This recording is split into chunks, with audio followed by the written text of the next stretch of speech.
Hello mga dads, welcome again to my channel. Ngayon maglilinis tayo ng isang carrier Aula split type inverter. Ituturo ko sa inyo kung paano siya baklasin. So tara mga dads. So dito tayo ngayon sa Novo Residence, Angeles City, Pampanga. Uy,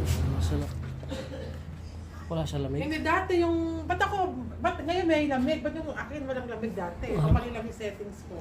Ano po ba yung pinindot nyo ma'am? Ewan ko basta yung on-off ko lang yan. Pero madumi na no kuya. Opo, matagal na po ito nung huling nilinis. Mga 1 year na siguro. Opo. Ngayon may lamig po siya. May lamig pa naman siya ma'am. So mga dads, ayun, nasabi nga ni ma'am na bakit daw pag siya mainit. Ayan po ang dahilan. Mainit. So hindi po lumalabas yung init niya. Kaya nagkaganon ma'am. Tingnan natin sa likod. Ayan. Sobrang dumi. Mga dads, ayun.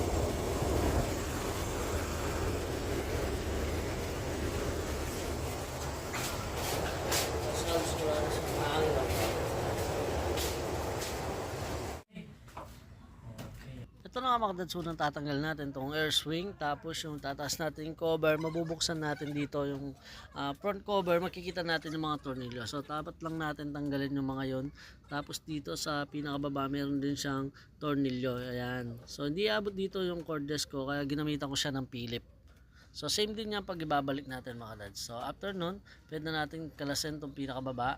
Pagkatapos siya, pwede natin tanggalan itong front cover. Pero kailangan muna natin bunutin yung dalawang sensor na para sa receiver at sa air swing natin mga kadad. Ayan. So pag natanggal na, pwede na natin siyang bunutin. Ayun. Then susunod na natin itong pinaka board niya na kailangan muna natin tanggalin yung mga sensor, yung mga wire, yung communication wire. So mga kadads, lagi ko pong paalala, kapag magtatanggal kayo, lalo na pag sobrang daming wire at hindi nyo masyadong kabisado, maganda yung picture nyo o lagyan nyo ng tanda mga kadads. So wala pong masama doon sa paglalagay ng tanda. Mas maganda na yung nag-iingat kaysa sa magkamali tayo, magkaroon ng problema. Mas nakaka-stress at yun nga, nakakayari sa customer mga dads. Then dito para sa buong pan motor natin saka sa pan drain, meron siyang dalawang clip dito sa baba. Ayan, tapos pagkatapos nun, pwede mo na siyang hilahin pababa. Medyo maigpit lang siya pero sasama yan mga dads. Lalo na walat mga tornilyo. So ayun, nakalimutan ko yung drain hose na nakakapit pa pala, kaya nahirapan akong magbunot mga dads. Ayan. Pero kung palagi yung ginagawa yan mga dads, sigurado ko napakadali na lang yan para sa inyo. So pwede na natin tanggalin yung cover mga dads. Ayun, nilahin mo lang yung mga clip doon sa taas na naglalak. Ayan. So dahan-dahan lang siyempre mga dads, sa talalay pa rin doon sa pagtanggal. Ito na nga mga dads, at nakaldas na natin siya. Ito yung ginaganda ni Carrier Aura. Nababaklas mo talaga siya na maayos na ganyan. Kaya masisigurado mo every time na maglilinis ka, yan na malilinis mo talaga siya na maayos. Para siya na semi pull down mga dads. Dito ay ni-spray na ni partner ko. Ayan, natanggal na natin yung mga electronic device tulad ng swings, yung receiver doon sa front cover at mga iba pa mga kadads, yung pan motor. So para safe tayo, huwag na natin silang hayaan na mabasa pa mga kadads.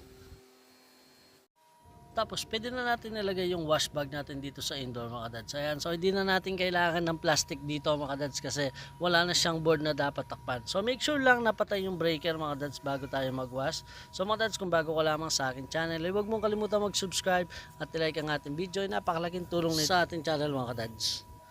So dito mga dads, pagkatapos natin siyang sprayan ay kailangan na rin natin siyang i-blow dry mga dads, lalo na yung mga electric supply. Ito na nga mga dads, at ibabalik na natin yung cover. So dito mga dads, make sure yung mga clip sa taas ay maglalak ng gusto. So siyempre kung paano natin siya kinalas kanina, ganun din natin siya ibabalik mga dads. So make sure lang natin yung mga tornilyo may balik at yung mga wire at mga sensor na sa tamang lalagyan or sa tamang kabitan mga dads. Pero sigurado naman tayo mga dads, hindi tayo malilito kasi may kanya-kanya silang size. So sundan lang natin yung mga linya ng wire para hindi masagwan tingnan at hindi magkabuhol-buhol mga dads. About naman sa communication wire niya mga dads, kung hindi nyo masyadong kabisado, lalo na hindi kayo nag-install, lagyan yung tanda or picturean nyo mga dads. Para sure na pag ibabalik natin, hindi tayo malito. Ito mga dads, yung pinaka lang, make sure na paangat mo siya at yung mga wire at yung drain hose na itatabi nyo muna para hindi kayo mahirapan magsuksok. Ayan. Tapos after nun, i-click mo na lang siya dito sa pinakalock na sa baba. Ito yung dalawa mga kadads. Ayan. Then ayusin na lang natin yung mga wire para hindi nakalaylay mga kadads. Ayan. So napakarami rin siyang wire. Hindi naman siya ganun karami. So ang ginagawa lang natin, kaya marami tayong kinakalikot ay inaayos natin yung pagkakalagay ng mga wire para nga hindi siya magkabuhol-buhol at maganda yung lapat nila mga kadads. So ayun, ilalagay na natin tong pinaka front niya, ibababa mo lang siya tapos i-click mo lang doon sa loob. Make sure mga kadads na lapat talaga yung front cover natin bago natin siya ibaba kasi possible na pwede siyang mabali yung mga clip niya. Tapos pag nailagay mo na siya, pwede mo nang itap yung dalawang socket na magkaiba naman yung size. Yung isa para sa receiver at yung isa naman para sa air swing. Ayan. So pag nailagay mo na yan, pwede mo na siyang ibaba mga kadads. Tapos yun, so yung meron nga palang screw yung pinaka board natin para hindi siya basta-basta nabubuksan. So screw mo lang siya, then lagay natin yung pinakailalim. May dalawa siyang tornilyo rin dito sa pinakababa, pero yung tatlo dito ilalagay muna natin. Ito mga kadads, alam ko napapanood nyo sa video to, sa mga ibang video, pero ito mga kadads, sinasabi ko para mas masundan nyo yung tutorial natin about sa paglalagay, pagkakalas. Yung dito sa ilalim pala yan, yung ginagamitan ko ng Philip, hindi kasi umaabot yung cordless natin, kaya Philip ang ginagamit natin. Mas maganda yung medyo mas mahaba para hindi kayo mahirapan magpasok or magigpit or magluwang mga kadads.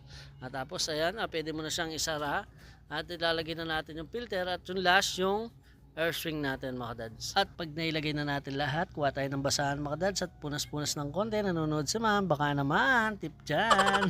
Joke lang ma'am. Ito na nga mga kadads, at tapos na siya. Paparinig ko lang sa inyo yung music video natin about sa ating MK11 air conditioning services.